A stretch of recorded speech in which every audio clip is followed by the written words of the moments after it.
নমস্কাৰ এই মুহূৰ্তত জনাইছোঁ অসমৰ প্ৰত্যেকগৰাকী জনসাধাৰণৰ বাবে কেইবাটা গুৰুত্বপূৰ্ণ খবৰ। আজি হৈছে ২৬ এপ্ৰিল। আজিৰ দিনটোতে অসমৰ লগতে ভাৰতবৰ্ষৰ বিভিন্ন প্ৰান্তৰ পৰা কেইবাটা গুৰুত্বপূৰ্ণ খবৰ যুগুত কৰা হৈছে। এই মুহূৰ্তত জনাইছোঁ আজিৰ প্ৰথমটো খবৰেই ৰাজ্যবাসীৰ বাবে এটা ডাঙৰ খবৰ। চৰকাৰী ঘৰলৈ আহি পৰিছে এটা ডাঙৰ খবৰ।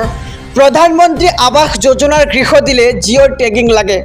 জিঅ' টেগিংবোৰ পঞ্চায়তৰ অধীনত কৰা হয় আৰু জিঅ' টেগিঙৰ নামত কেতিয়াবা পঞ্চায়তৰ কিছুমান কৰ্মীয়ে টকা লয় আপোনাৰ পৰা, আৰু যাৰ বাবে এইবাৰ জিঅ' টেগিঙৰ কাম পঞ্চায়তৰ কৰ্মীয়ে নকৰে। ইয়াৰ পৰিৱৰ্তে মহিলা আত্মসহায়ক গোটৰ মহিলাই কৰিব এই জিঅ' টেগিঙৰ কাম, আৰু মহিলাসকলে নিজৰ গৃহৰ কাম নিজে কৰিব পাৰিব। আৰু অভয়পুৰী জনসভাত এই বিশেষ মন্তব্য আগবঢ়ায় ৰাজ্যৰ মুখ্যমন্ত্ৰী ডক্টৰ হিমন্ত বিশ্ব শৰ্মাই। এই মুহূৰ্তত জনাইছোঁ আজিৰ দ্বিতীয় নম্বৰ খবৰটো। ভাৰতত বন্ধ হ'ব নেকি হোৱাটছএপ ব্যৱহাৰকাৰীলৈ ডাঙৰ খবৰ। যিকোনো মুহূৰ্ততে হোৱাটছএপ বন্ধ কৰাৰ সিদ্ধান্ত ল'ব পাৰে মেটাই। উচ্চতম ন্যায়ালয়ৰ মজিয়াত হোৱাটছএপ কোম্পানীৰ এই মন্তব্য। আৰু তথ্য প্ৰযুক্তিৰ নতুন নিয়মক লৈ দিল্লী উচ্চ ন্যায়ালয়ত হৈছিল বিতৰ্ক, আৰু নতুন নিয়মে ব্যৱহাৰকাৰীৰ গোপনীয়তা ভংগ কৰিব বুলি দাবী হোৱাটছএপ কৰ্তৃপক্ষৰ।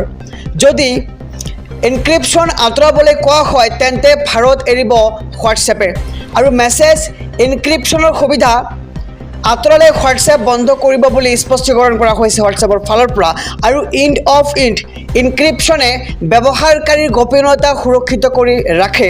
আৰু তথ্য প্ৰযুক্তি নিয়ম ২০২১ক প্ৰত্যাহ্বান জনাইছিল হোৱাটছএপ কোম্পানীয়ে, আৰু নতুন নিয়মে দুৰ্বল কৰিব হোৱাটছএপ ব্যৱহাৰকাৰীৰ গোপনীয়তা। আৰু ভাৰতত বন্ধ হ'ব নেকি হোৱাটছএপ ব্যৱহাৰকাৰীলৈ এই মুহূৰ্তত আহি পৰিছে ডাঙৰ খবৰ। এই মুহূৰ্তত জনাইছোঁ আজিৰ তৃতীয় নম্বৰ খবৰটো। বেলট পেপাৰত নহয়, ইভিএমতে ভোট দিব লাগিব এইবাৰ জনতাই। ইভিএম ভিভিপিএটিক লৈ উচ্চতম ন্যায়ালয়ৰ গুৰুত্বপূৰ্ণ ৰায়। আৰু বেলট পেপাৰত নিৰ্বাচন অনুষ্ঠিত কৰিবলৈ কৰা আবেদন খাৰিজ কৰা হৈছে, আৰু আদালতৰ মতে ভিভিপিএটিৰ শ্লিপৰ ক্ৰছ চেকিঙো কৰিব নোৱাৰিব। আৰু নিৰ্বাচনৰ ফলাফলক লৈ আপত্তি থাকিলে ইভিএম পৰীক্ষা কৰা হ'ব। আৰু এই বিষয়ে ২ আৰু ৩ নম্বৰ প্ৰাৰ্থীয়ে জিলা প্ৰশাসনক অভিযোগ দিব লাগিব। আৰু ফলাফল ঘোষণাৰ ৭ দিনৰ ভিতৰত ইভিএম পৰীক্ষাৰ বাবে আবেদন কৰিব পাৰিব। আৰু ভোট গ্ৰহণৰ ৪৫ দিনলৈ সুৰক্ষিত ৰাখিব লাগিব ইভিএমসমূহ। আৰু ইভিএমত মাইক্ৰ' কণ্ট্ৰলাৰত থকা পুৰণি মেমৰি পৰীক্ষা কৰিব অভিযন্তাৰ দলে। এটা ভাল খবৰ। অসমবাসীৰ বাবে মুখ্যমন্ত্ৰী হিমন্ত বিশ্ব শৰ্মাৰ বৃহৎ ঘোষণা। অসমৰ প্ৰতিটো পৰিয়ালত একোটাকৈ চাকৰি দিয়াৰ লক্ষ্য। চাকৰি নথকা পৰিয়ালৰ সদস্যক চাকৰি দিয়াত সহায় কৰিব এইবাৰ চৰকাৰে।